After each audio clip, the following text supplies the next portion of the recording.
शहबाज शरीफ पाकिस्तानी नौसेना को संबोधित कर रहे थे और यहाँ पर कुछ ऐसा कह गए जिसने इतिहास की याद दिला दी। स्क्रीन पर एक ब्लैक एंड व्हाइट तस्वीर देख रहे हैं। क्या कभी पाकिस्तान ने भारत के ऊपर एक ऑपरेशन द्वारका चलाया था और इस ऑपरेशन में बहुत तबाही मचा दी थी भारत की नौसेना में? सच क्या है जानेंगे। वहीं दूसरी तरफ शहबाज शरीफ ने इस ऑपरेशन का जिक्र क्यों किया और इन सब के बीच में स्क्रीन पर एक तस्वीर देख रहे हैं। इसाक डार पहुंचे थे चाइना और दूसरी तरफ बलूचिस्तान ने अब चाइना के एक और हथियार को या फिर कहें कि चाइना के एक घमंड को धुआं कर दिया है। जियोपॉलिटिक्स में बहुत कुछ चल रहा है। हमेशा की तरह CIS न्यूज नेटवर्क के इस एपिसोड में जानने को मिलेगा बहुत कुछ। आइए जानते हैं इन खबरों को विस्तार से। शहबाज शरीफ ये पहुंचे पाकिस्तानी नौसेना के पास और यहाँ पर इन्होंने अपने बड़बोलेपन में एक बड़ा बयान दिया और इन्होंने क्या कहा?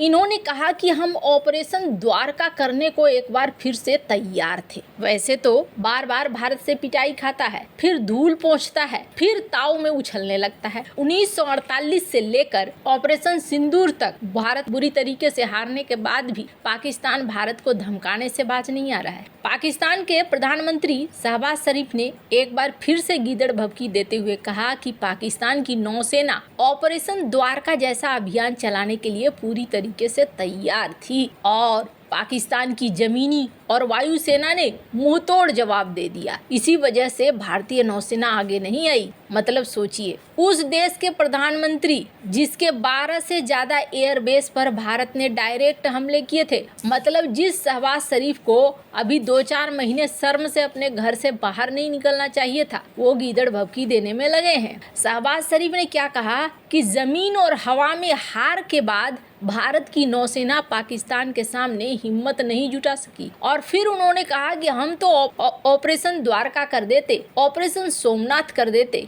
क्या था ऑपरेशन द्वारका? स्क्रीन पर कुछ ब्लैक एंड व्हाइट तस्वीरें देख रहे हैं। 1965 में भारत पाकिस्तान की लड़ाई के दौरान पाकिस्तान की नेवी ने एक बड़ा प्लान बनाया और इस ऑपरेशन का नाम दिया ऑपरेशन द्वारका। ये एक कोड नेम था। ऑपरेशन द्वारका को ही इन्होंने दूसरा कोड नेम दिया ऑपरेशन सोमनाथ, यानी ऑपरेशन सोमनाथ और ऑपरेशन द्वारका दोनों एक ही चीज थी। इसके जरिए ये सीधे सीधे भारत के हिंदुओं की भावना को आहत करना चाहते थे, क्योंकि मोहम्मद गजनी ने सोमनाथ मंदिर को कई बार लूटा था। लिहाजा पाकिस्तान ने मोहम्मद गजनी से इसे जोड़ा और इस ऑपरेशन का नाम ऑपरेशन सोमनाथ दिया। 1965 की लड़ाई के दौरान पाकिस्तान की नौसेना 7 से 8 सितंबर की रात को गुजरात शहर के द्वारका शहर पर बमबारी करने लगी। पाकिस्तान का उस समय ये मानना था कि द्वारका में भारत का नेवल बेस है, रडार स्टेशन है और पाकिस्तान इसे खत्म करके अपने कराची बंदरगाह को सुरक्षित करना चाहता था। इस दौरान पाकिस्तान की नौसेना ने द्वारका शहर के पानी,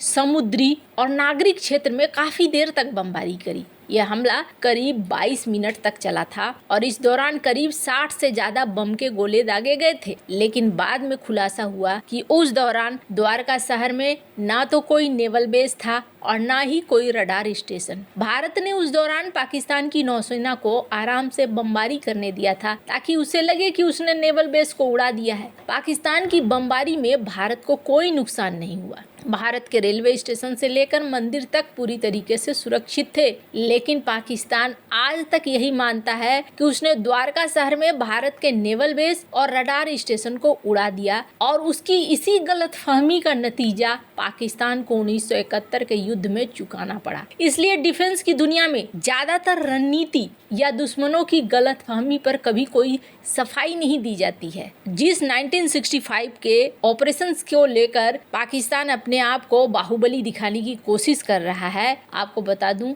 ये वही जंग है जिसमें लाल बहादुर शास्त्री के कार्रवाई की वजह से भारत काफी दूर तक पहुंच गया था और 1971 की जंग में कराची बंदरगाह को पूरी तरीके से तबाह कर दिया गया था, क्योंकि इन्होंने सोचा था कि द्वारका की तरह ये कुछ कर लेंगे, कराची बंदरगाह का कुछ नहीं होगा और ये वाली गलतफहमी इन्हें बहुत भारी पड़ी थी।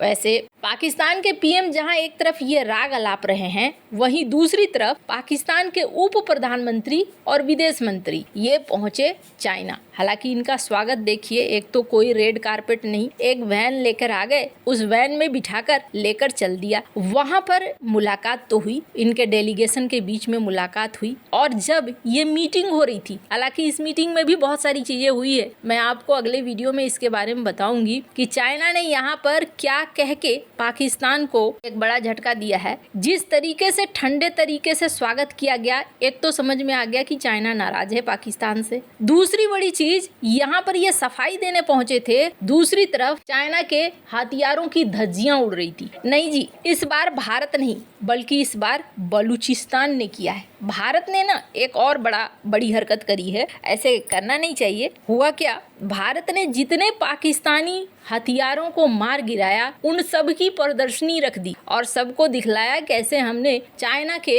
हथियारों को धुआं कर दिया और कैसे चाइना के हथियार टिक नहीं पाए। लेकिन इस कड़ी में अभी और भी चीजें बाकी थी। बलूच विद्रोहियों ने भी अब चाइना के सबसे तगड़े हथियार को तोड़कर चाइना का घमंड तोड़ दिया। अब मैं यूं ही नहीं कह रही हूँ कि चाइना के तगड़े हथियार को, जिस समय इसे लॉन्च किया गया था ना, उस समय चाइना ने बड़ी सेखी बघारी करी थी। चाइना ने कहा था कि ये एक ऐसा व्हीकल है, एक ऐसा बख्तरबंद गाड़ी है जो बुलेट प्रूफ है, जिसको उड़ा पाना आसान नहीं है। गाजे बाजे के साथ चाइना ने भूमिका रची थी और इसी भूमिका की वजह से पाकिस्तान ने खरीदा भी था। और जब पाकिस्तान ने खरीदा था, पाकिस्तान ने भी बड़ी भूमिका रची थी और कहा था देखो जी, अब तो हमारे पास एक ऐसा वाहन आ गया है जो वाहन बिल्कुल भी बर्बाद नहीं होगा, बिखरेगा नहीं, टूटेगा नहीं। पाकिस्तानी सेना ने चीन से जमकर खरीदा, लेकिन इसकी धज्जियां ही सिर्फ नहीं उड़ाई बल्कि इसके वीडियो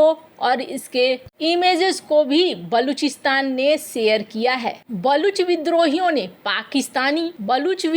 ने बलूचिस्तान में बारूदी सुरंग में विस्फोट करके पाकिस्तानी सेना के बख्तरबंद वाहन को उड़ा दिया। विस्फोट इतना शक्तिशाली था कि बख्तरबंद वाहन के परखच्चे उड़ गए। इसके साथ ही वाहन में मौजूद सभी सैनिक मारे गए। हमले में नष्ट हुई गाड़ी का नाम है डोंगफेंग आर्म्ड व्हीकल। इसे साल 2021 में पाकिस्तानी सेना में आतंक विरोधी अभियानों के लिए शामिल किया गया था और इसे चाइना ने बनाया है। बलूच विद्रोहियों ने पाकिस्तानी सेना के डोंगफेंग आर्म्ड व्हीकल पर हमले का वीडियो भी जारी किया। इसमें गाड़ी के परखच्चे उड़ते हुए देखे जा सकते। विद्रोहियों ने कच्ची सड़क के बीचों बीच बारूदी सुरंग को लगाते हुए खुद को फिल्माया। इससे पता चलता है कि इस पूरे इलाके में इनकी कितनी जबरदस्त पकड़ है। इसके बाद विद्रोहियों ने एक सुरक्षित दूरी से बैठकर पूरी घटना को कैमरे में रिकॉर्ड किया। विस्फोट के बाद जिंदा बचे पाकिस्तानी सैनिकों पर विद्रोहियों ने फायरिंग भी करी। स्क्रीन पर ट्वीट को देख सकते हैं। कमाल की बात क्या है, पाकिस्तानी सेना के पास ऐसे वाहन